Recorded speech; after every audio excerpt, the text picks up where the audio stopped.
नमस्कार दोस्तों।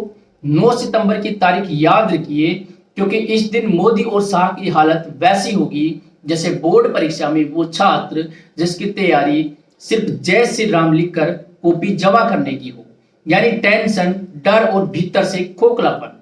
बीजेपी हमेशा कहती है हमारे पास बहुमत है, जनता हमारे साथ है, लेकिन असलियत ये है कि आज बीजेपी की सरकार पूरी तरह बेसाखियों पर खड़ी है।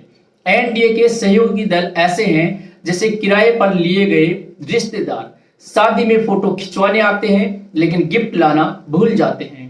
कभी चंद्रबाबू नायडू, कभी नवीन पटनायक, कभी एआईएडीएमके। हर कोई मोदी शाह से कह रहा है भाई हमें खुश रखो वरना वोट कहीं और चला जाएगा। मतलब मोदी शाह का गठबंधन अब गठबंधन धर्म से नहीं बल्कि सीबीआई, ईडी और इनकम टैक्स के डंडे वाली पॉलिटिक्स से चल रहा है। अब उपराष्ट्रपति चुनाव में गुप्त मतदान होगा, यानी सांसद चाहे मंच पर मोदी शाह की आरती उतारे लेकिन वोट डालते वक्त बोल सकते हैं विपक्ष जिंदाबाद। बीजेपी को अपने ही सांसदों पर भरोसा नहीं है, क्योंकि पिछली बार कॉन्स्टिट्यूशनल क्लब के चुनाव में शाह जी की नाक के नीचे उनके ही लोग क्रॉस वोटिंग करके विपक्ष को जिता लाए। तो सवाल उठता है, अगर अपने ही सांसद मोदी शाह पर भरोसा नहीं कर रहे तो जनता क्यों करे। बीजेपी ने उतारा है सीपी राधाकृष्णन, नाम बड़ा काम छोटा, ना कोई राष्ट्रीय पहचान ना कोई करिश्मा, सिर्फ आरएसएस की सिफारिश। विपक्ष ने उतारा है justice Sudarshan Reddy, supreme court के पूर्व जज, ईमानदार छवि, जिन्होंने जिंदगी भर संविधान की रक्षा की। तो अब जनता पूछ रही है मोदी जी आपके पास क्या है? किराए के सहयोगी, डराए हुए सांसद और चुपचाप बैठे हुए सीपी राधाकृष्णन। डीके शिव कुमार विपक्ष में पूरा खेल कर चुके हैं। जिसे बीजेपी ने जेल में डाला था, अब वही बीजेपी के सांसदों को विपक्ष के साथ खड़ा करवा रहे हैं।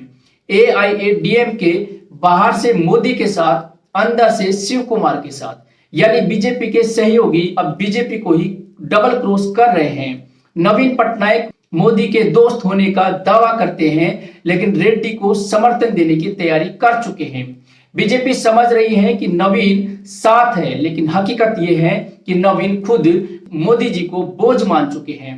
केसीआर, जिनकी बेटी को बीजेपी ने जेल भेजा, उनसे वफादारी की उम्मीद रखना वैसा है जैसे भूखे शेर से उम्मीद रखना कि वो शाकाहारी बन जाएगा।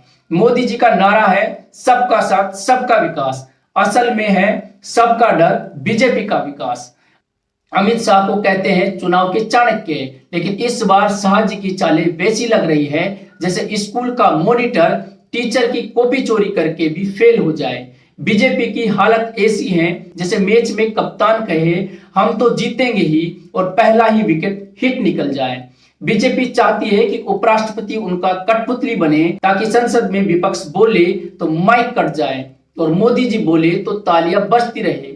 लेकिन लोकतंत्र कठपुतली से नहीं चलता, लोकतंत्र तभी चलता है जब हर आवाज को सुना जाए। अगर विपक्ष जीत गया तो मोदी शाह की तानाशाही पर तगड़ा झटका लगेगा। यह संदेश जाएगा कि अब बीजेपी का वन मैन शो खत्म हो रहा है। 9 सितंबर का चुनाव सिर्फ उपराष्ट्रपति का चुनाव नहीं है, ये मोदी जी की हकीकत का आईना है।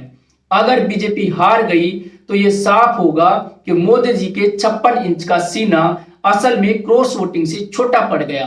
और अगर जीते तो भी जीतने के लिए कितने सांसद खरीदे गए, कितनों को डराया गया, ये सवाल हमेशा उनके पीछे लगेगा। सच्चाई ये है बीजेपी आज लोकतंत्र नहीं बचा रही, सिर्फ अपनी कुर्सी बचा रही है। तो दोस्तों 9 सितंबर को अगली परीक्षा उपराष्ट्रपति की नहीं बल्कि बीजेपी की है कि वो लोकतंत्र में जीती है या तानाशाही में। जय हिंद, जय भारत।